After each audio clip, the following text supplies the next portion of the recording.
अकबर, बीरबल और तालाब में जहर का रहस्य। एक दिन की बात है। सुबह का समय था। बादशाह अकबर अपने महल के बाग में टहल रहे थे।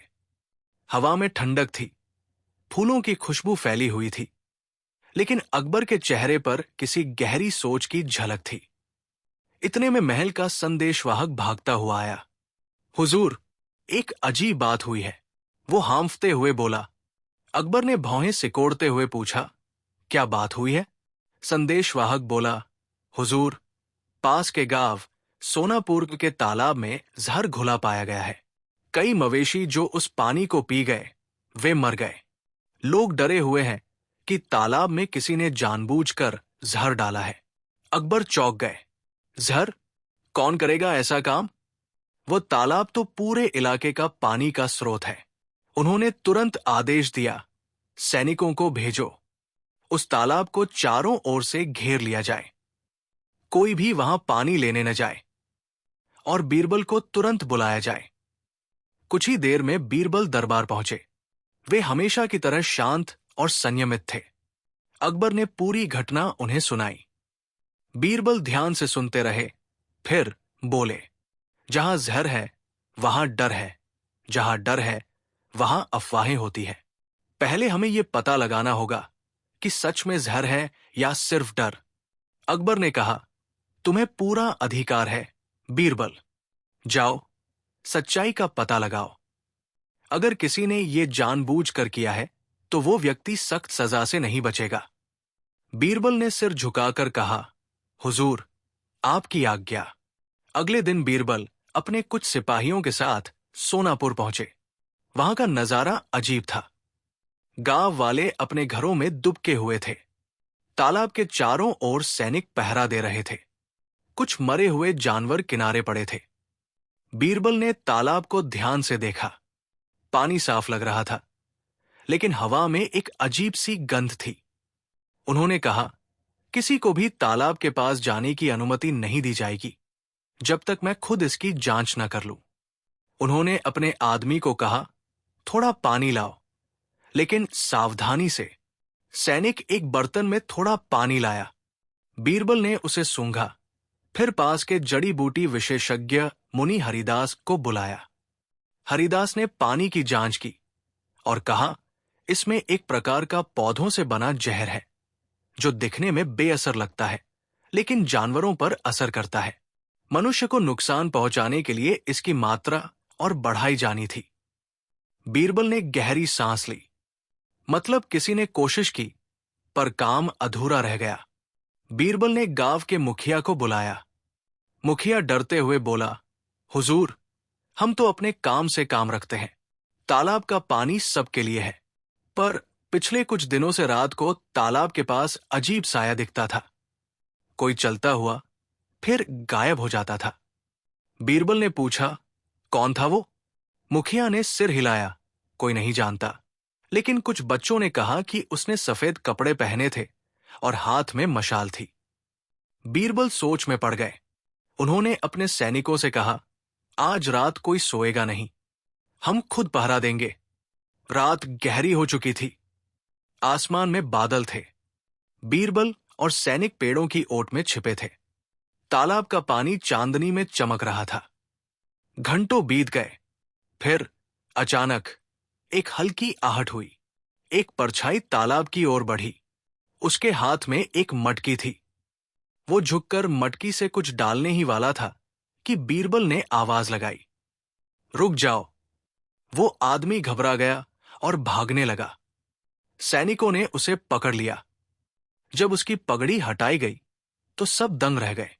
वो कोई साधारण व्यक्ति नहीं, बल्कि राजमहल का एक रसोइया। नाम था फजलू। अकबर को खबर दी गई। अगली सुबह फजलू को दरबार में लाया गया। अकबर ने गुस्से में कहा, फजलू, तूने ऐसा कृत्य क्यों किया? क्या तुझे नहीं मालूम कि यह हमारे प्रजाजनों की हत्या का अपराध है? फजलू कांपते हुए बोला, हुजूर, मैं निर्दोष हूं। मैंने कुछ नहीं किया। मैं तो सिर्फ एक बर्तन धोने गया था। बीरबल ने कहा, फजलू, झूठ मत बोलो। हमने तुम्हें अपनी आंखों से देखा। तेरे हाथ में मटकी थी। फजलू चुप हो गया, फिर रोते हुए बोला, हुजूर, मुझे किसी ने फंसाया है। किसी ने मुझे कहा कि तालाब का पानी साफ करने के लिए ये औषधि डालो। मैंने सोचा मैं मदद कर रहा हूं। अकबर ने पूछा, किसने कहा था? फजलू ने सिर झुका लिया। एक अजनबी था। उसने कहा कि वह राजवैद्य का आदमी है। बीरबल ने तुरंत राजवैद्य को बुलवाया। वैद्य ने कहा, हुजूर, मैंने ऐसा कोई आदमी नहीं भेजा। अब मामला और गहरा हो गया था। बीरबल बोले, ये साजिश है, लेकिन किसकी? कोई ऐसा व्यक्ति जो राजा की छवि को खराब करना चाहता है, ताकि लोग अकबर पर अविश्वास करें। अकबर ने कहा, बीरबल, मुझे नहीं लगता कि यह सिर्फ जहर का मामला है। शायद इससे बड़ी कोई बात छिपी है। बीरबल ने कहा, बिल्कुल हुजूर, मुझे 3 दिन का समय दीजिए, सच सामने लाऊंगा।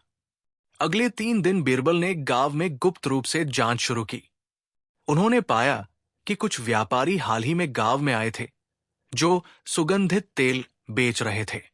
लेकिन आश्चर्य की बात यह थी कि उन बोतलों में वही पौधे का अर्क था, जिससे तालाब का जहर बनाया गया था। बीरबल ने उन व्यापारियों को पकड़ा। पूछताछ में उन्होंने बताया कि उन्हें ये तेल एक दरबारी से मिला था, जिसका नाम था मिर्जा रऊफ। मिर्जा रऊफ अकबर के दरबार का एक प्रभावशाली व्यक्ति था। वो अकबर के निकट रहना चाहता था, पर अक्सर बीरबल से चिढ़ता था। बीरबल की बुद्धिमत्ता से वो ईर्ष्या करता था। जब बीरबल ने उसे दरबार में बुलवाया, तो उसका चेहरा फीका पड़ गया। बीरबल ने शांत स्वर में कहा, मिर्जा साहब, आपने गांव के व्यापारियों को यह तेल क्यों दिया? रऊफ ने हंसते हुए कहा, तेल? कौन सा तेल? बीरबल बोले, वही तेल जिसमें जहर था, जो तालाब तक पहुंचा। क्या अभी इनकार करोगे? रऊफ चुप रहा। बीरबल ने आगे कहा, तुम्हारा उद्देश्य राजा को बदनाम करना था, ताकि लोग कहें अकबर के राज में जनता का पानी तक सुरक्षित नहीं, और फिर तुम खुद नायक बनकर राजा के स्थान पर प्रशंसा पाना चाहते थे। अकबर का चेहरा क्रोध से लाल हो गया। रऊफ, तूने मेरे राज्य की नींव हिलाने की कोशिश की है। रऊफ ने झुककर कहा, हुजूर, गलती हुई। अकबर ने हाथ उठाया, तेरी गलती नहीं, तेरी मंशा थी गद्दारी की। अकबर ने रऊफ को कैद करने का आदेश दिया। लेकिन बीरबल ने कहा, हुजूर, एक सुझाव है। इसे मारना समाधान नहीं। इसे जनता के सामने सच्चाई बोलने दीजिए, ताकि लोगों का डर मिटे और वे जाने कि कोई विदेशी ताकत नहीं, बल्कि लालच ही असली जहर था। अकबर ने सहमति दी। रऊफ को लोगों के सामने लाया गया। उसने स्वीकार किया कि लालच ने उसे अंधा बना दिया। गांव वालों ने राहत की सांस ली। तालाब को साफ किया गया। सब कुछ शांत हो गया। लेकिन बीरबल के मन में अब भी एक सवाल था। रऊफ को यह जड़ी बूटी किसने दी? रऊफ ने कहा था कि उसे ये किसी बाहरी व्यापारी से मिली थी, जो विदेशी भाषा बोलता था और दिल्ली की ओर भाग गया था। बीरबल ने सोचा, तो ये कहानी अभी पूरी नहीं हुई। किसी और के इशारे पर यह सब खेल हुआ है। अकबर ने कहा, बीरबल, लगता है हमें उस व्यापारी तक पहुंचना होगा। लेकिन अब यह मामला सिर्फ एक तालाब का नहीं, शायद पूरे राज्य की साजिश का है। बीरबल ने धीरे से कहा, हुजूर, पानी में घुला जहर मिट गया होगा, लेकिन इसकी सच्चाई अभी तलहटी में छिपी है। महल की बालकनी से अकबर दूर आसमान की ओर देख रहे थे। सूरज ढल रहा था। बीरबल पास खड़ा था। अकबर बोले, बीरबल, मुझे भरोसा है, जिस दिन उस व्यापारी का सच सामने आएगा, उस दिन हम जानेंगे कि यह साजिश कितनी गहरी थी। बीरबल ने मुस्कुराकर कहा, हुजूर, सच चाहे कितना भी गहरा क्यों न छिपा हो, एक दिन सतह पर जरूर आता है। जैसे तालाब का पानी कभी हमेशा शांत नहीं रह सकता। दोनों कुछ देर तक चुप रहे। हवा में हल्की ठंडक थी। जिस दिन मिर्जा रऊफ ने स्वीकारा कि उसने लालच के कारण तालाब में जड़ी बूटी पहुंचवाई थी, बीरबल के मन में बेचैनी और बढ़ गई थी। रऊफ का कहना था कि उसे ये सब एक व्यापारी ने दिया था, एक विदेशी जो दिल्ली की ओर भाग गया था। बीरबल ने बादशाह से कहा, हुजूर, रऊफ सच कह रहा है, पर यह बात वही खत्म नहीं होती। जिस तरह जहर को तालाब तक पहुंचाया गया, उसमें सूक्ष्मता और योजना दोनों थी। ये अकेला कोई गांव वाला या व्यापारी नहीं कर सकता था। अकबर ने गंभीर स्वर में पूछा, तो अगला कदम क्या होगा? बीरबल ने जवाब दिया, हमें उस विदेशी व्यापारी का पता लगाना होगा जिसने रऊफ को ये जड़ी बूटी दी। वो दिल्ली गया है। यदि हम दिल्ली से उसकी पूंछ पकड़े तो हमें आगे की कड़ी मिल सकती है। साथ ही हमें जांच करनी होगी कि क्या इस व्यापारी के और भी साथी हैं।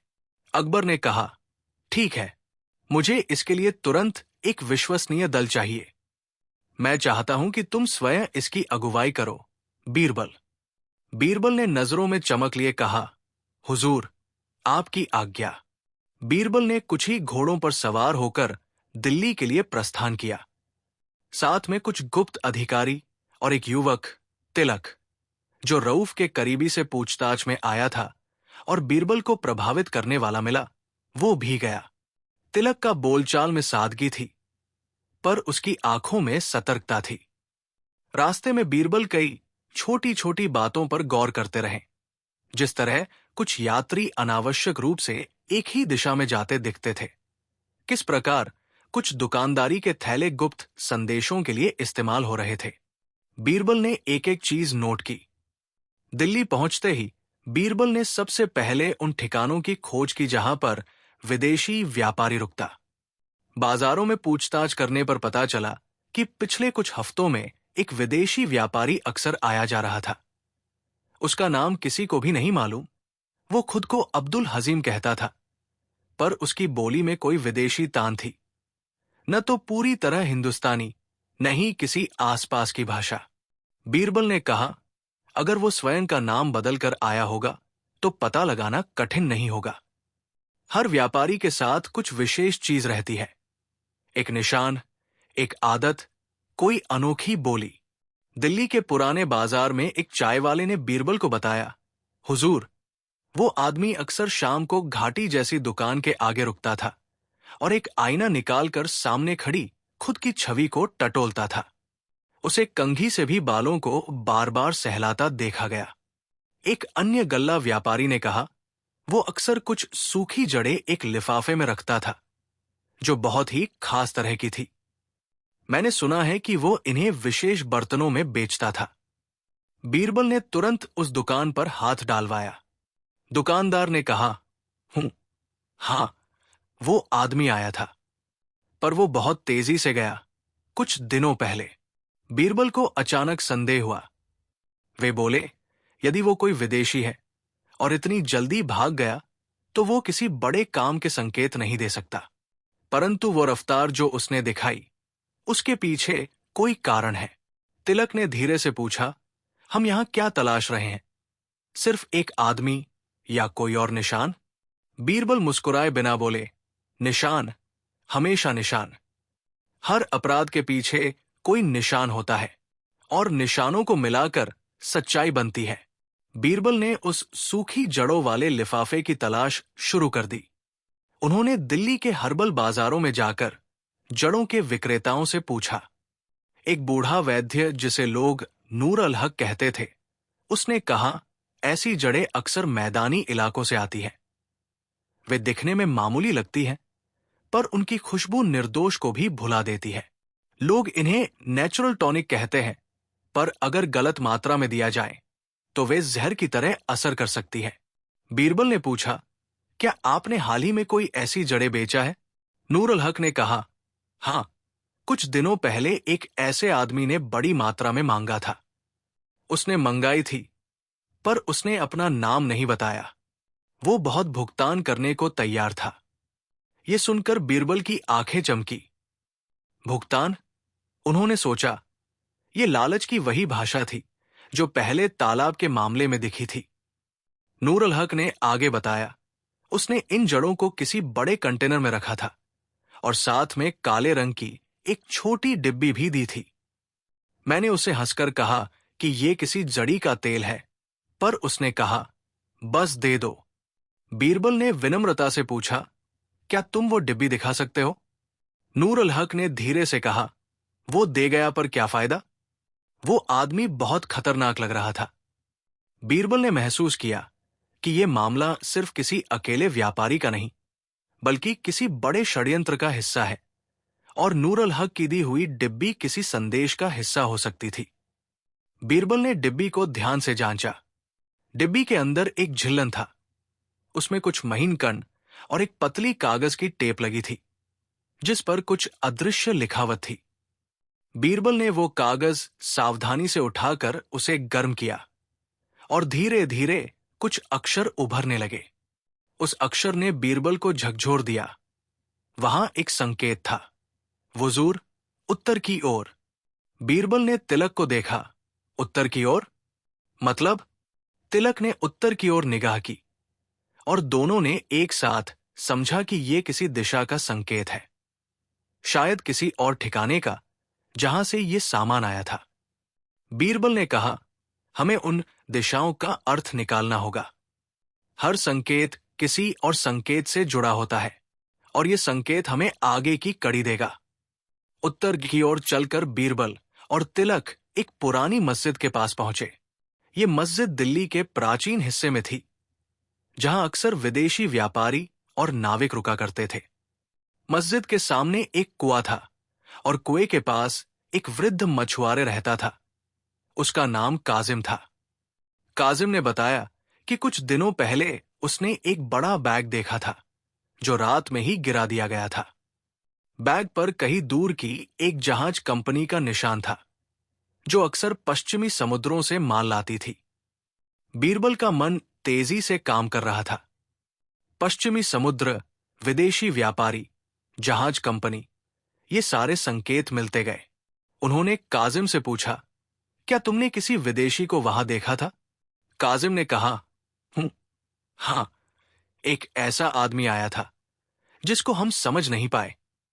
वो अक्सर रात में आता, कुछ बातों का आदान प्रदान करता और फिर चला जाता। बीरबल ने कहा, आपने कभी उसकी आवाज सुनी? काजिम ने सिर हिलाया है, पर वो बोलकर बहुत कम हंसता था। पर एक बात जरूर है, वो हमेशा अपनी बाह पर एक छोटा सा टैटू छुपाकर रखता था। ये टैटू कुछ पहचान देने जैसा था। बीरबल ने सोचा कि यही वो निशान हो सकता है जिससे विदेशी की पहचान हो सके। बीरबल ने दरबार में एक जांच पत्र लिखकर उस जहाज कंपनी के रिकॉर्ड मांगे। कंपनी के रिकॉर्ड से पता चला कि हाल ही में एक जहाज आया था। नाम था रुखसार। उस जहाज पर कुछ संदिग्ध कार्गो आया था, और एक संदिग्ध नाविक, जो किसी अन्य नाम से पंजीकृत था, उसने माल उठाया और शहर में काफी भागदौड़ की। बीरबल को अब असली आशंका सताने लगी। क्या ये व्यापारी किसी विदेशी जाल का हिस्सा था, जो राज्य के अंदर जहर या कोई दस्तावेज पहुंचा रहा था? वही जहाज कंपनी ने एक पुराना दस्तावेज भी दिया, जिसमें कुछ शिपमेंट के नोट्स थे। उन नोट्स में एक पंक्ति बार बार दिखाई दी, काले डिब्बों में संदेश, उत्तर की ओर भेजें। ये न सिर्फ जड़ी बूटी या तेल का मामला था, ये किसी योजना का हिस्सा था, संदेशों और रसायनों का। बीरबल ने काजिम के बताए टैटू की जानकारी के लिए दुकानदारों से पूछा। एक चमड़ा व्यापारी ने कहा, हां, एक टैटू जैसा निशान सामने आया था, समुद्री लहरों का एक छोटा चिन्ह, और उसके बीच में एक उल्टी तीर की आकृति। बीरबल ने कहा, यह वही चिन्ह है जो जहाज के दस्तावेजों पर भी दिखाई दिया है। शायद ये किसी विशेष गुट का निशान है, जो समुद्री मार्गों से धन और संदेश लाता ले जाता है। तिलक ने कहा, अगर वही गुट है, तो इसका अर्थ यह है कि रऊफ को दी गई जड़ी बूटी सिर्फ एक टेस्ट थी। असली मकसद कुछ और था, शायद राज्य के भीतर किसी तरह की अशांति फैलाना। बीरबल गंभीर चेहरे के साथ बोले, हमें यह पता लगाना होगा कि इस गुट का नेता कौन है और उसका उद्देश्य क्या है। पर यह सब स्पष्ट नहीं है, और स्पष्टता केवल तब आएगी जब हम उस टैटू वाले बंदे तक पहुंचेंगे। बीरबल ने कुछ गुप्त जासूसों से संपर्क किया और पता लगाया कि हाल ही में कुछ बाहरी नाविक शहर के तंग गलियों में ठहरते थे। उन्होंने एक छोटे से बड़े घर के पास गतिविधि देखी जहां अक्सर विदेशी नाविक आते थे। बीरबल और तिलक रात को वहां पहुंच गए। घर में एक हलचल थी। कुछ लोग मिलकर बैठकर बात कर रहे थे। उन्होंने देखा कि लोगों में से एक पर वही टैटू था, समुद्री लहर और उल्टी तीर का निशान। पर जैसे ही वे भीतर जाने लगे, घर के भीतर से अचानक कुछ संकेत भेजे गए। लोगों ने आंखें चमकाई और वे छिप गए। घर में ही बनी एक सीढ़ी के नीचे एक छिपा हुआ रास्ता था जो भूगर्भ में कुछ दूरी तक जाता।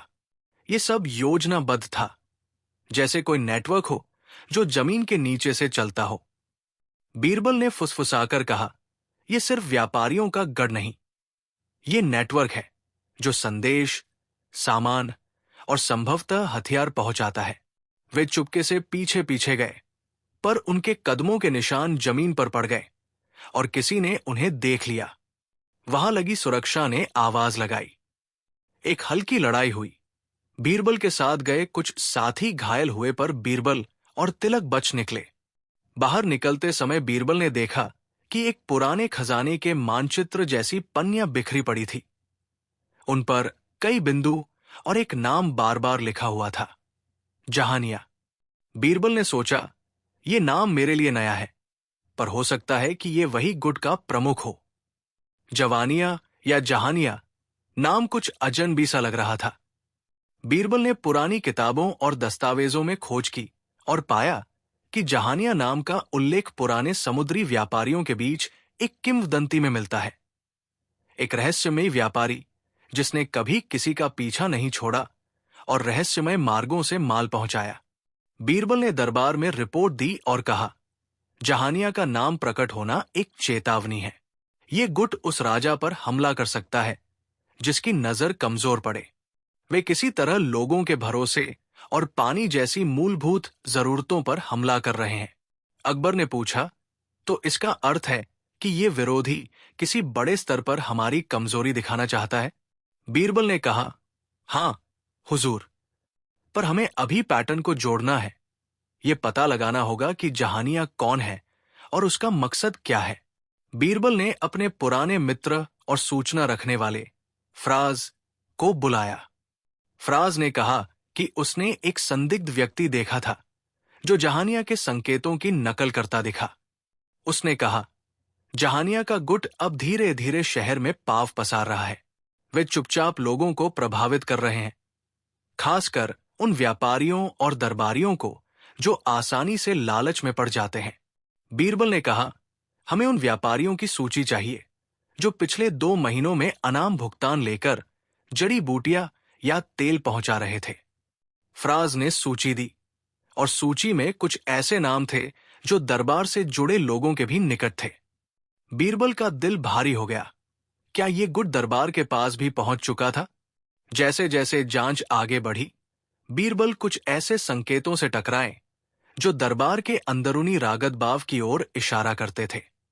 कुछ दरबारी जिनके नाम पहले कभी विवाद में नहीं आते थे, हाल ही में अचानक संपत्ति बढ़ा चुके थे। कुछ अधिकारी भी अजीब व्यवहार कर रहे थे। बीरबल ने ध्यान दिया कि मिर्जा रऊफ की गतिविधियां भी इसी दिशा में थी। रऊफ की हवेली से कई बार अज्ञात लोगों के आने जाने की खबरें मिली। क्या वो गुट रऊफ के माध्यम से दरबार में कवरेज बना रहा था? बीरबल ने धीरे से कहा, यह बात और गहरी है। हमें समझदारी से काम लेना होगा, क्योंकि जब शक दरबार तक पहुंचता है तो अफवाहें और गलतियां जन्म ले लेती है। बीरबल ने सोचा कि शायद तालाब में जहर का प्रयोग एक परीक्षण था, देखने के लिए कि किस तरह लोग प्रतिक्रिया करेंगे। क्या वे जल्द ही दोष किसी पर लगा देंगे? क्या राज्य में भय फैल सकेगा? यदि हां, तो गुट देखेगा कि वे आगे बढ़े या रुके। इस विचार ने बीरबल को चिंतित कर दिया। ये अब स्पष्ट था कि ये कोई अकेला तत्व नहीं था, ये रणनीति थी। और रणनीति का अगला कदम अक्सर बड़ा और अधिक खतरनाक होता है। बीरबल ने तय किया कि अगला कदम कुछ अलग होना चाहिए। उन्हें गुट के बीच घुसपैठ करनी होगी। इसके लिए उन्होंने एक चाल चली। एक नकली लिफाफा बनाया गया जिसमें जड़ी बूटी के कुछ कण थे और उस पर ही पुराने कागज में नया आदेश जैसे शब्द लिखे गए थे, ताकि यदि गुट का कोई सदस्य इसे उठाए तो वे पहल करेंगे। कुछ दिनों बाद वही योजना काम आई। एक रात गुप्त स्रोत ने बताया कि किसी ने उसी तरह के लिफाफे को उठाया और उसे दूसरे ठिकाने पर पहुंचाया। बीरबल के जासूसों ने नजर रखी और एक संक्षिप्त संदेश के बाद उसमें छिपा हुआ संकेत उन्हें एक पुराने खंडहर की ओर ले गया। वहां उनका सामना हुआ एक छोटे से दफ्तर से, जिसमें समुद्री नक्शे और विदेशी मुद्राएं बिखरी थी। पर वहां भी किसी का सामना नहीं किया गया। केवल एक पत्र था जिस पर लिखा था, धैर्य रखो, अगला संदेश किन्हीं दिनों में उत्तर में पहुंचेगा। जहानिया खुश है। बीरबल ने उस पत्र को पढ़ते हुए अपने मन में सोचा, ये खेल खतरनाक हो रहा है। वे हमें डराने की कोशिश कर रहे हैं, पर हमें डरने की आवश्यकता नहीं, हमें समझने की आवश्यकता है। जांच दौरान बीरबल को एक दुखद खबर मिली। उनका पुराना सहयोगी फैजुल, जो बीरबल के लिए जानकारी लाया करता था, वो कुछ दिनों पहले अचानक लापता हो गया था। फैजुल का अंतिम पता वही खंडहर था जहां बीरबल अभी आए थे। बीरबल का दिल भारी हुआ। फैजुल मध्यरात्रि में कहा गया। क्या उसे किसी ने उठा लिया? क्या वह किसी राज को जान गया था, या उसने स्वयं किसी जोखिम को देखा और भाग गया? तिलक ने कहा, हमें उसे ढूंढना होगा। यदि फैजुल ने कोई संदेश देखा था तो वही हमें अगला मार्ग दिखा सकता है। बीरबल ने कहा, एक एक कदम से हम उसकी गुत्थी खोलेंगे। फैजुल की तलाशी में उन्होंने उसके आखिरी कदमों के निशान पाए। वो एक पुराने बाग की ओर गया था, बाग जहां कभी कैदियों को ठहराया जाता था। वहां उन्होंने देखा कि कुछ ताजा मिट्टी हटाई गई थी, जैसे कि कोई चीज दफन की गई हो। बीरबल और उनके साथी ने खुदाई करवाई, पर वहां सिर्फ एक छोटी सी लकड़ी की पेटी मिली। पेटी में एक चिट्ठी थी। चिट्ठी में सिर्फ शब्द थे, सत्य का पता उपकथा में है, पर सतर्क रहो।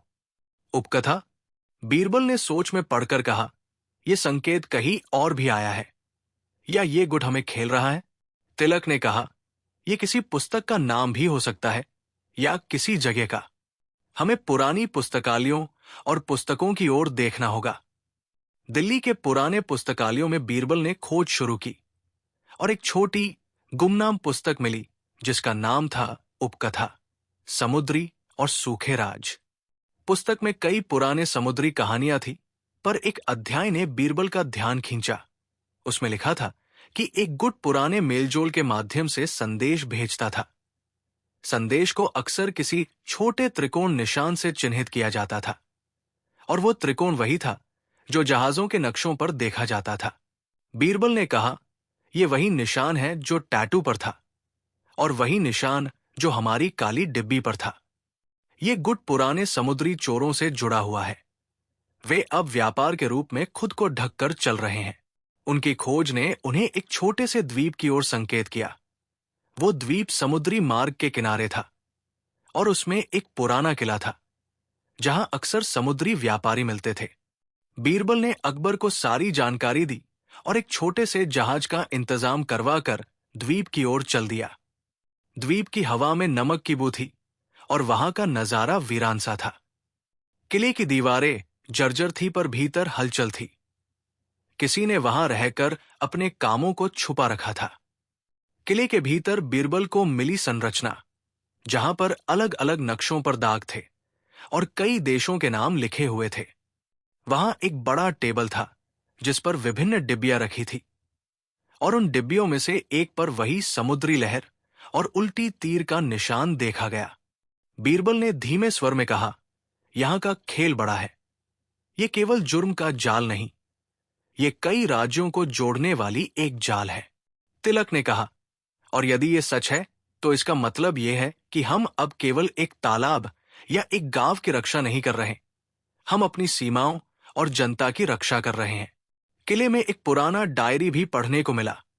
डायरी में किसी जहानिया ने अपने विचार लिखे थे। डायरी में कुछ पंक्तियां थी, जब पानी साफ लगे तो जीव अपने आप आती है, पर जब पानी जहर से चुभे तो लोग आपस में लड़ेंगे। ये कला जानकर मैं उन पर हावी हूं। बीरबल का दिल कांप गया। ये वाक्य सीधे उस योजना को दर्शा रहा था जो तालाब में शुरू हुई थी। जहानिया का उद्देश्य लोगों के बीच भय पैदा कर सत्ता को कमजोर करना अब साफ हो गया था। पर डायरी में एक और पन्ना था जिस पर एक नाम लिखा था, अमीन उल हक। ये नाम बीरबल के लिए नया नहीं था। कई साल पहले एक अमीन नाम का व्यक्ति था जो समुद्री मार्गों के साथ जुड़ा हुआ था। यदि वही अमीन अब जहानिया के साथ जुड़ा हो तो ये बात और खतरनाक हो सकती थी, क्योंकि अमीन के पास समुद्री व्यापार के पुराने रिश्ते थे। द्वीप से लौटकर बीरबल ने अकबर को यह सब सुनाया। अकबर ने गंभीर होकर कहा, अगर यह सच है तो यह हमारे राज्य के लिए बहुत बड़ा खतरा है, पर हमें सबूतों की जरूरत है, क्योंकि यदि हम बिना सबूत के किसी पर आरोप लगाएंगे तो वही हमारा कमजोर बिंदु बन जाएगा। बीरबल ने कहा, हम सबूत इकट्ठा कर रहे हैं हुजूर, पर ध्यान रहे कि गुट सतर्क है, वे हमें छले भी सकते हैं। कई दिन बीत गए। बीरबल के कानों तक खबरें पहुंचती रही कि कुछ और गांवों में भी पानी के स्रोतों के साथ छेड़छाड़ हुई है, पर उन घटनाओं में उनकी जानबूझकर की गई सक्रियता कम थी। यह संकेत था कि गुट घटनाओं को फैलाने के लिए टेस्ट कर रहा था, और शायद वो दिन दूर नहीं जब वे बड़ा हमला करेंगे। अकबर ने दरबार बुलाया और कहा, हमें जनता के दिलों को मजबूत करना होगा। यदि लोग डरेंगे तो वे हमारी सोच बदल देंगे। हमें उनका भरोसा बनाए रखना होगा। बीरबल ने सुझाव दिया, हुजूर, आप स्वयं गांवों का दौरा कर सकते हैं, लोगों से मिल सकते हैं, उनके साथ बैठ सकते हैं। जब राजा सामने होगा तो भय घटेगा। अकबर ने कुछ दिनों तक गांवों का दौरा किया। वो स्वयं तालाबों पर गया, लोगों से मिली, उनके हाथ थामे। लोगों ने देखा कि राजा संवेदनशील है और उसकी निगरानी है, और धीरे धीरे भय में कमी आई। पर भीतर भीतर लोगों के दिलों में जो सवाल थे वे अब भी थे। किसने ये काम किया और क्यों? जांच के बीच बीरबल ने एक मुश्किल निर्णय लिया। उन्होंने दरबार में एक सार्वजनिक बैठक आयोजित की, जिसमें उन्होंने खामोशी से उन सभी मामलों का जिक्र किया जिन्हें वे खोज रहे थे, पर किसी का नाम नहीं लिया। वो सभा एक संकेत था, एक तरह से चेतावनी की साजिश फैल रही है और उसे रोका जाना चाहिए। वही रऊफ की शक्ल बदलती रही, पर बीरबल ने देखा कि रऊफ अब भी किसी से संपर्क बनाए रख रहा था। वो किसी चिट्ठी का इंतजार कर रहा था। बीरबल ने एक चाल चली। उन्होंने एक नकली संदेश रचा और उसे रऊफ के हवाले कर दिया, जिसमें लिखा था कि अगला ऑपरेशन जल्द शुरू होगा। रऊफ डर गया और उसने गलती कर दी। उसने उसी रात किसी से मिलने की एक बैठक रखी जहां बीरबल के लोग उसे घेरने वाले थे, पर बैठक के समय पर पहुंचते पहुंचते बैठक का ठिकाना खाली मिला और वहां सिर्फ एक कागज रखा था। उस पर फिर वो वही शब्द, धैर्य रखो। उत्तर की ओर बीरबल ने अब समझा कि गुट का काम बहुत सतर्क और परिष्कृत है, जो हर चाल से पहले एक और कदम आगे सोचता है। एक रात बीरबल को महल के बाहर छोड़ दिए गए एक अज्ञात संदेश मिला। वो संदेश बिना किसी हस्ताक्षर के था, पर उसमें लिखा था, आप सच के पास है, पर सच की परतें और भी गहरी है। जहानिया का असली उद्देश्य सीमाएं नहीं, बल्कि विचार है। सोच को बदला जाना चाहते हैं। ये संदेश बीरबल को घबराहट और उत्तेजना दोनों दे गया। यदि गुट का लक्ष्य लोगों की सोच बदलना है तो वे केवल भौतिक नुकसान नहीं करेंगे, वे लोगों के मनों में संशय भरेंगे। और संशय सबसे भयानक हथियार है, क्योंकि ये इंसान को अपने ही पड़ोसी से लड़वा देता है। बीरबल ने अपने अंदर एक ठंडी जागृति महसूस की। वे जानते थे कि अब उन्हें केवल चालाकी और संवेदनशीलता से काम लेना होगा। जासूसों ने आखिरकार एक और सुराग पकड़ा। एक छोटे से तत्व में एक विदेशी मुद्रा की सिलवट थी, और उस पर एक पुराना चिन्ह उभरा, एक समुद्री चिन्ह जिसके भीतर 3 तीर थे। उस चिन्ह का दिखना बीरबल के लिए चिंता का विषय बन गया, क्योंकि उस चिन्ह का उपयोग पुराने समय में समुद्री तस्करी के लिए होने वाला था। वो चिन्ह अक्सर तब दिखाई देता था जब कोई बाहरी सेना किसी अंदरूनी विद्रोह का समर्थन करती थी। बीरबल ने याद किया कि बचपन में उनके पिता ने उन्हें बताया था कि कभी-कभी छोटी-छोटी घटनाएं बड़े युद्धों से जुड़ी होती हैं, और ये कि इतिहास में कई बार छोटे परिवर्तन बड़े तूफानों को जन्म देते हैं। ये सोचकर बीरबल ने रात के अंधेरे में फिर से योजना बनाई। जांच के अंतिम चरण में बीरबल को एक संकेत मिला। एक जगह जहां पर काले डिब्बे और जहाज के टिकटों का रिकॉर्ड रखा गया था, वहां एक पुरानी घड़ी रखी थी जो अक्सर गवाह होती थी, पर उसे कोई महत्व नहीं देता था। उस घड़ी में एक छोटा सा निशान छिपा हुआ था, और उसी निशान ने बीरबल को चौंका दिया। वो निशान किसी बड़े आयोजन की तारीख की ओर इशारा कर रहा था, एक त्योहार की रात। बीरबल ने कहा, यह वो रात हो सकती है जिस दिन वे अपना बड़ा हमला करना चाहेंगे। लोगों का जश्न और भीड़ का फायदा उठाकर वे कई जगहों पर अफरातफरी मचा सकते हैं। ये सोचते ही बीरबल की निर्णय क्षमता तेज हो गई। वे जानते थे कि वो त्योहार निकट है और उन्हें तैयारी करनी होगी। बीरबल के पास अब कई सबूत है, पर वो अंतिम पूज्य चिंगारी, जिस पर सब कुछ निर्भर करता है, अभी भी अस्पष्ट है। उन्हें पता है कि जहानिया एक बड़ा नेटवर्क है, उसके हाथ दरबार तक पहुंच चुके हैं, और उनकी चालें पानी जैसे रोजमर्रा के स्रोतों पर असर डाल रही है। लेकिन आखिरकार कौन है जहानिया? क्या वो अमीन उल हक है? क्या वे किसी बाहरी राज्य के एजेंट हैं?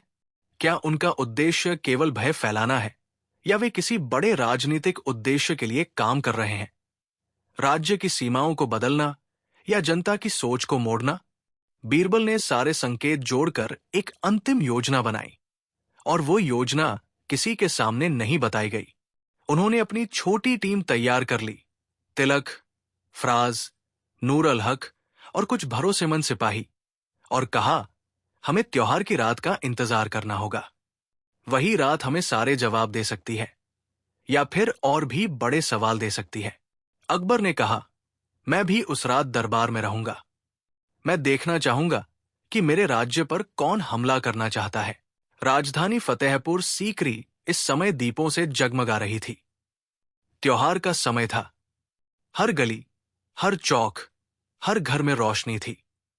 लोगों के चेहरे पर मुस्कान थी, लेकिन बीरबल के मन में बेचैनी थी। वे जान चुके थे कि इसी रात कुछ बड़ा होने वाला है। वो विदेशी गुट, जिसका नाम जहानिया के रूप में सामने आया था, उसी रात अपनी अगली चाल चलने वाला था। बीरबल दरबार के सामने खड़े थे, अकबर पास में बैठे थे। दोनों के बीच एक गहरी खामोशी थी। अकबर बोले, बीरबल, तुमने कहा था कि आज की रात सब कुछ तय करेगी। क्या तुम्हें पूरा भरोसा है कि वे लोग इसी रात हमला करेंगे? बीरबल ने शांत स्वर में कहा, हुजूर, जो गुट महीनों से योजनाएं बना रहा है, वो आज की भीड़ और खुशियों का फायदा जरूर उठाएगा, लेकिन वो हमला तलवारों से नहीं करेगा। वो हमला डर और भ्रम से करेगा। अकबर ने पूछा, मतलब? बीरबल बोले, मतलब ये कि वे किसी जगह ऐसी अफवाह फैलाएंगे जिससे लोग एक दूसरे पर शक करें। पानी, खाना या मंदिर मस्जिद में कुछ फैलाने की बात कहकर, और फिर लोग खुद ही एक दूसरे से लड़ पड़ेंगे। यही उनकी असली चाल है। अकबर ने सिर हिलाया। तो हमें उस जहर से नहीं, बल्कि डर से बचना है। रात की तैयारी जोरों पर थी। महल में उत्सव था, लेकिन साथ ही हर दिशा में बीरबल के जासूस तैनात थे। तिलक, जो अब बीरबल का सबसे विश्वसनीय साथी बन चुका था, शहर के बाजार की निगरानी कर रहा था। वो धीरे से बीरबल को संदेश भेजता है, सरकार, कुछ लोग गली के पिछले हिस्से में गुप्त रूप से मिल रहे हैं। उनके पास छोटे छोटे मटके हैं, और वे कहते हैं कि इसे कुएं में डालो तो पानी मीठा हो जाएगा। बीरबल का माथा सिकुड़ गया। उन्होंने तुरंत सैनिक भेजे और उन लोगों को पकड़वाया। जब उनके मटके खोले गए तो उसमें कोई जहर नहीं था, बल्कि सिर्फ नीला रंग मिला हुआ पानी था। बीरबल ने सोचा, तो ये असली नहीं, एक भ्रम है। वे लोगों के मन में डर पैदा करना चाहते हैं कि पानी में कुछ गड़बड़ है। उन्होंने उस आदमी से पूछा, ये सब किसने कहा करने को? वो आदमी बोला, मुझे तो बस एक सुनहरी मोहर दी गई थी और कहा गया था कि अगर ये करोगे तो इनाम मिलेगा। किसने दी? एक व्यापारी, जो अपने को जहानिया का दूध बताता था। बीरबल ने सब अकबर को बताया। अकबर ने कहा, बीरबल, इसका मतलब यह है कि हमला अब मानसिक रूप से हो रहा है। वे हमारी जनता के मन में डर पैदा करके हमें खुद से दूर करना चाहते हैं। बीरबल ने कहा, हाँ हुजूर, और इसीलिए मैंने दरबार के कुछ खास लोगों की भी निगरानी शुरू कर दी है, क्योंकि जहानिया का असर बाहर ही नहीं, भीतर भी है। अकबर ने चौंक कर पूछा, क्या तुम कहना चाहते हो कि हमारे दरबार में भी कोई उसके संपर्क में है? बीरबल ने धीरे से कहा, संभावना है हुजूर, और वो व्यक्ति कोई साधारण नहीं, कोई ऐसा है जो हमेशा आपके बहुत करीब रहता है। अकबर का चेहरा गंभीर हो गया। रात पूरी तरह उतर चुकी थी। महल में उत्सव का माहौल था। बाहर लोगों का सैलाब उमड़ आया था। ढोल, मृदंग और हंसी की आवाजें गूंज रही थी। लेकिन इस भीड़ में कुछ ऐसे चेहरे भी थे जो मुस्कुरा नहीं रहे थे। वे नजरें बचाकर इधर उधर देख रहे थे। बीरबल ने अपने सैनिकों को इशारा किया कि वे उन पर नजर रखें। इसी बीच तिलक भागता हुआ आया। सरकार, एक आदमी मंदिर के पीछे की झील में कुछ डाल रहा था। बीरबल ने कहा, उसे पकड़ो।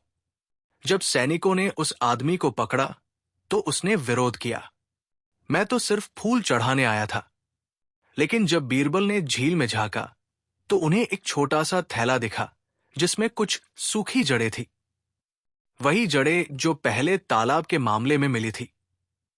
बीरबल बोले, ये वही पौधा है जिससे जहानिया लोगों के मन में डर फैलाता है। अकबर ने कहा, उसे दरबार में लाओ। जब उस आदमी से पूछताछ हुई तो वो पहले कुछ नहीं बोला, लेकिन जब बीरबल ने कहा, सच बोलो, वरना तुम्हारे झूठ की गंध इस दरबार में टिक नहीं पाएगी, तो वो टूट गया। उसने कहा, मैं एक व्यापारी हूं। मुझे दिल्ली के बाजार से एक आदमी मिला। उसने कहा, ये जड़ी डालो, लोग डरेंगे और तुमसे सलाह लेने आएंगे। तुम कहोगे कि मैं सुरक्षा औषधि बेचता हूं। इससे तुम्हें बहुत धन मिलेगा। मैंने लालच में कर दिया। अकबर बोले, और वो आदमी कौन था? व्यापारी ने कहा, उसने अपना नाम जहानिया बताया। बीरबल ने गौर से देखा। अब वो सामने आ गया है। रात गहराती जा रही थी। अकबर ने कहा, अब लगता है वो खुद सामने आएगा, लेकिन वो इतना समझदार है कि सीधे नहीं आएगा। वो किसी और को मोहरा बनाएगा। बीरबल बोले, इसलिए मैंने एक जाल बिछाया है हुजूर। जाल? हां, मैंने खबर फैलाई है कि महल के पिछवाड़े में एक गुप्त खजाना है, सोने और रत्नों से भरा हुआ। अगर जहानिया या उसके आदमी यहां हैं, तो वे जरूर लालच में वहां आएंगे। अकबर ने मुस्कुराते हुए कहा, तो अब देखना है कौन उस लालच में फंसता है। रात के तीसरे पहर में जब चारों ओर सन्नाटा था, महल के पीछे हलचल हुई। दो परछाइयां धीरे धीरे दीवार के पास पहुंची। वे एक रस्सी के सहारे नीचे उतरे। बीरबल और तिलक दूर से सब देख रहे थे। सरकार, ये वही लोग हैं। बीरबल ने कहा, रुको, अभी नहीं। देखो कौन नेता है। एक आदमी आगे बढ़ा। उसके हाथ में एक मशाल थी। वो बोला, जल्दी करो, सुबह होने से पहले निकलना है।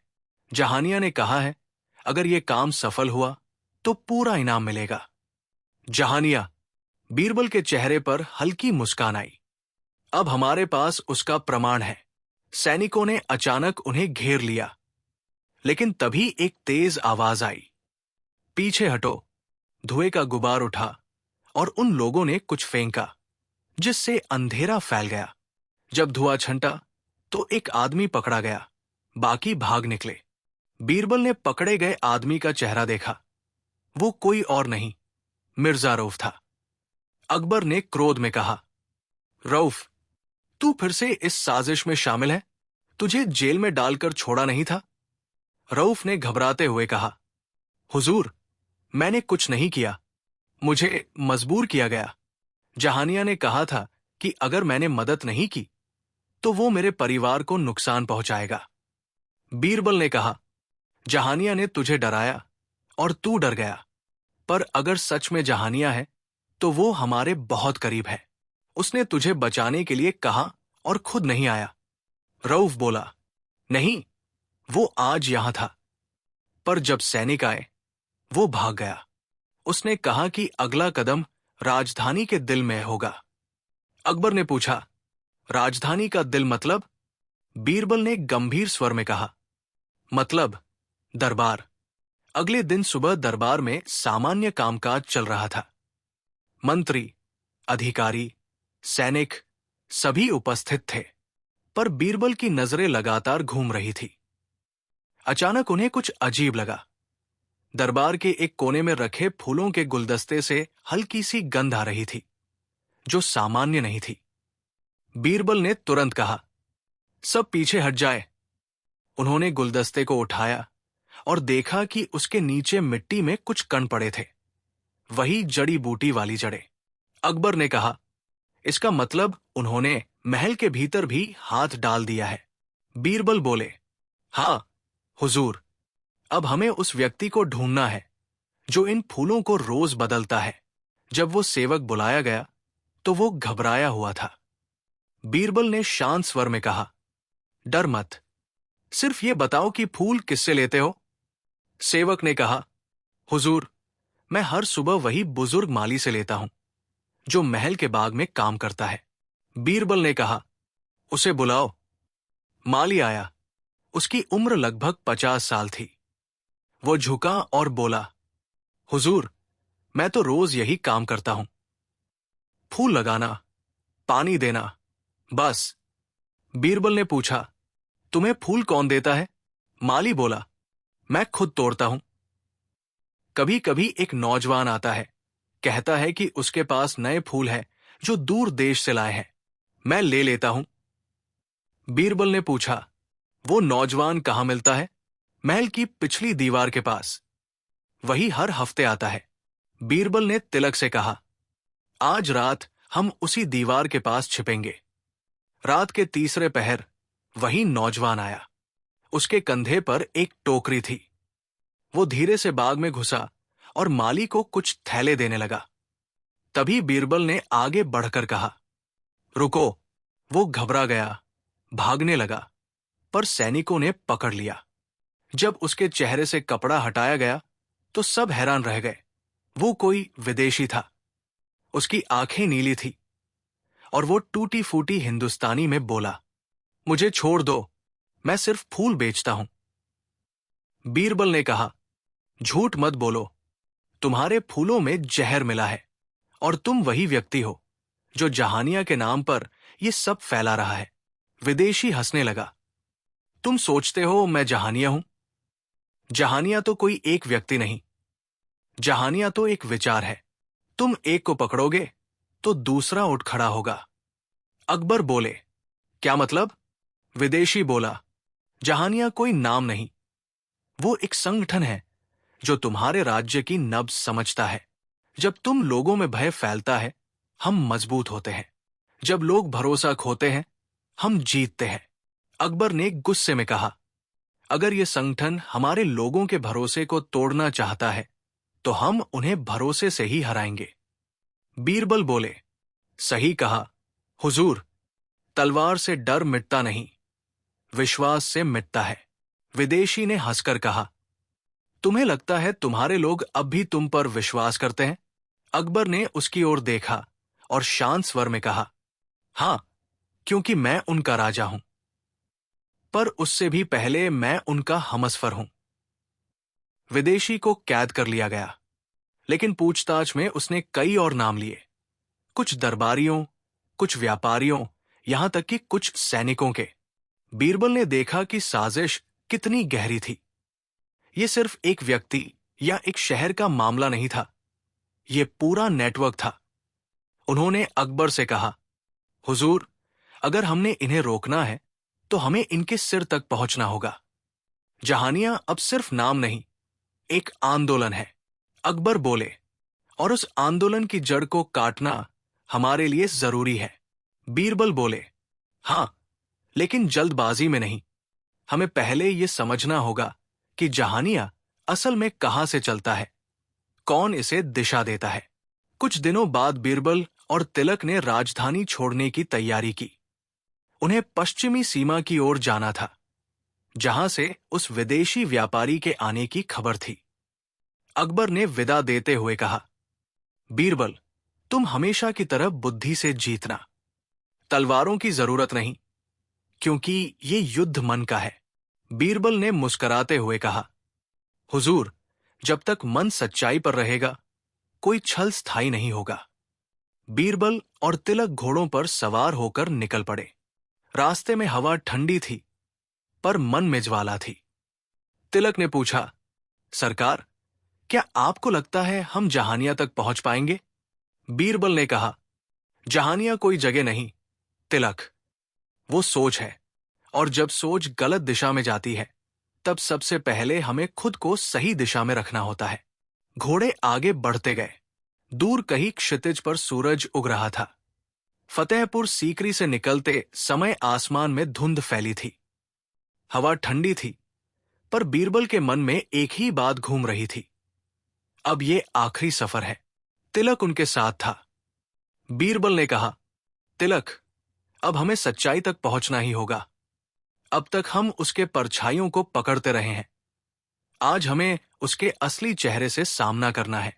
अकबर ने जाते समय कहा था, बीरबल, अगर सच्चाई जहानिया तक जाती है, तो चाहे जितना समय लगे, तुम उसे सामने लाना।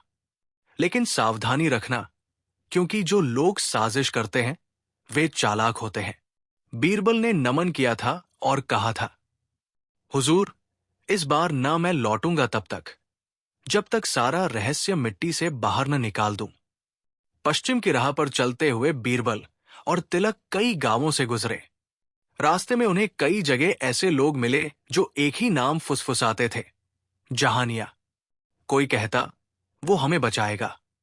कोई कहता, वो परछाई है। कोई कहता, वो राजा को गिराना चाहता है।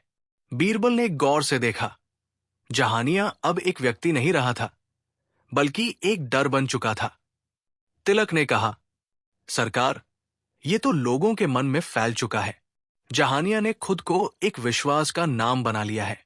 बीरबल ने कहा, और यही उसकी सबसे बड़ी चाल है, तिलक। जब किसी को चेहरा नहीं होता, तब उसका डर कभी नहीं मरता। कुछ दिनों बाद वे एक ऐसे इलाके में पहुंचे जहां कहा जाता था कि पुराना समुद्री व्यापार हुआ करता था। वहां एक छोटा सा कस्बा था, मीरसागर। कस्बे के बाहर एक टूटा हुआ गोदाम था, जिसके बारे में कहा जाता था कि वही जहानिया के कारवा का ठिकाना है। रात को बीरबल और तिलक वहां पहुंचे। अंदर मशाल की रोशनी थी। 3 आदमी किसी बात पर बहस कर रहे थे। अगर राजा को संदेश पहुंचाना है, तो कल रात का इंतजार करो। एक बोला, जहानिया खुद आएगा। दूसरा बोला। तीसरा बोला, वो अब किसी से नहीं मिलता। बीरबल ने तिलक से फुसफुसाकर कहा, यही वो जगह है जहां से उसकी डोरें चलती है। बीरबल और तिलक एक दीवार के पीछे छिप गए। उन्होंने देखा कि एक बुजुर्ग आदमी आया, सफेद कपड़ों में, लंबा चेहरा, पर उसकी आंखों में कुछ ऐसा था जो किसी राजा की तरह चमक रहा था। वो बोला, तुम सबको याद रखना चाहिए, हमारा मकसद किसी को मारना नहीं है, हमारा मकसद सोच को बदलना है। जब जनता राजा से डरना बंद कर देगी, तब राजा खुद गिर जाएगा। बीरबल का दिल धड़क उठा। तो यही है जहानिया।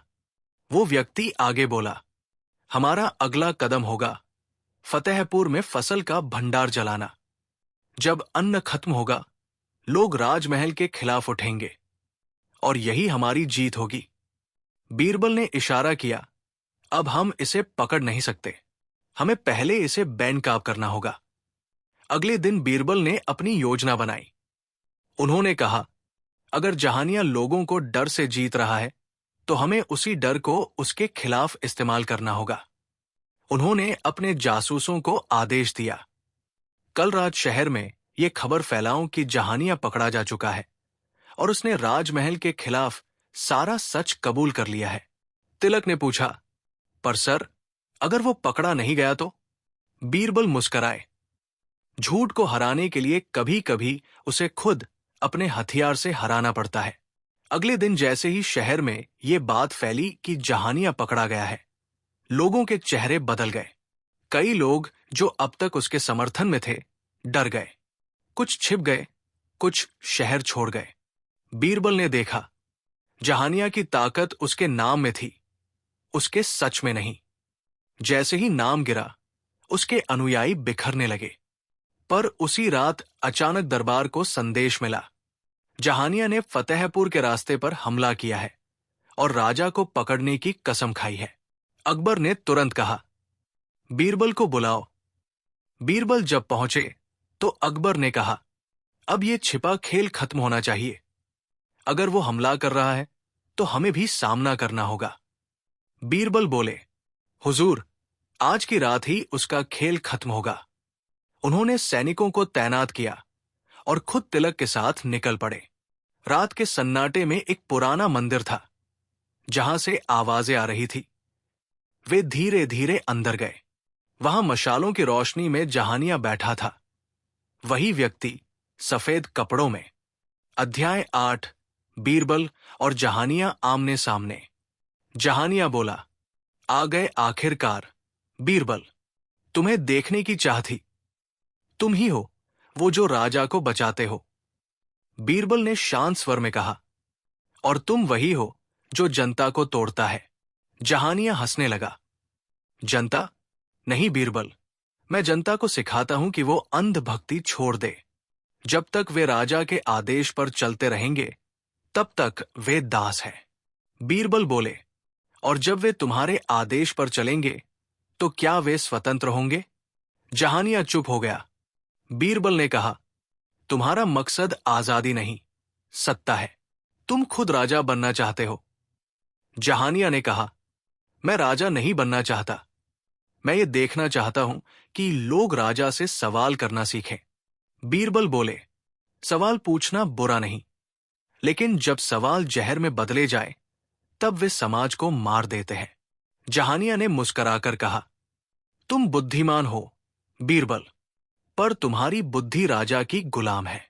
बीरबल ने कहा, और तुम्हारी बुद्धि लालच की गुलाम। बातचीत के बीच बीरबल ने इशारा किया। सैनिकों ने मंदिर को घेर लिया। जहानिया ने कहा, तुम सोचते हो मुझे पकड़ लोगे? मैं एक आदमी नहीं, एक विचार हूं। बीरबल ने कहा, विचार तब तक जीवित रहता है जब तक सच उससे बड़ा न हो जाए। तभी मंदिर की एक दीवार पीछे से खुली। जहानिया के कुछ लोग निकलने लगे, पर बीरबल पहले से तैयार थे। उन्होंने चारों दिशाओं से आग की मशालें रखवा दी थी। जहानिया समझ गया कि अब भागना मुश्किल है।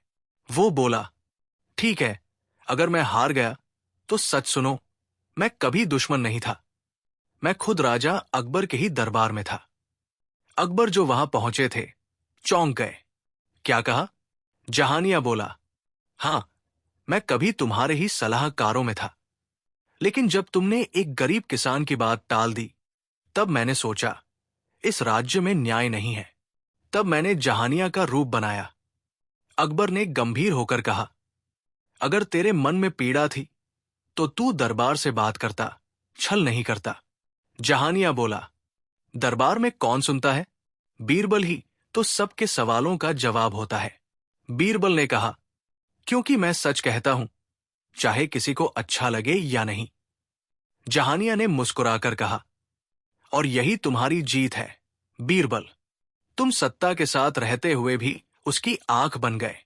सैनिकों ने जहानिया को पकड़ लिया, लेकिन उसने कहा, मुझे मारने से कुछ नहीं होगा।